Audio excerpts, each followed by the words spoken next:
కూటమి ప్రభుత్వం అధికారంలోకి రాకముందు సంక్షేమ ప్లస్ డెవలప్మెంట్ అన్నారు. డెవలప్మెంట్ ఏ విధంగా ఉందన్నారు?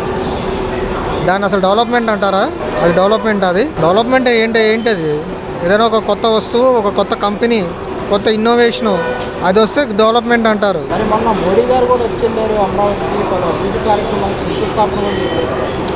అది రాజధాని కంపల్సరీ, ఒక రాష్ట్రానికి రాజధాని అనేది కంపల్సరీ కావాలి, మ్యాండేటరీ. అది ఏది అనుకున్నా ఏది లేకపోయినా రాజధాని అనేది ఉండాలి.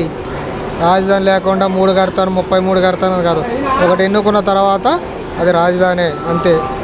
ఓకే, జూన్ 12కి కూటమి ఏర్పడి 12 నెలలు అవుతుంది.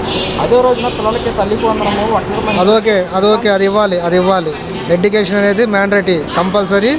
ఎడ్యుకేషన్ అనేది చదువు అనేది కింద స్థాయి నుంచి పై స్థాయి దాకా అది ఇవ్వాల్సింది. ఇది మన దగ్గర కాదు, ప్రతి ఒక్క దేశంలోనే, యూరోప్లోనూ, అమెరికాలో, ఏ దేశం, ఈవెన్ ఆఫ్రికన్ కంట్రీస్లో కూడా ప్రాథమిక విద్య అంటే 12వ తరగతి దాకా ప్రభుత్వ బాధ్యతే తీసుకుంటుంది అక్కడ.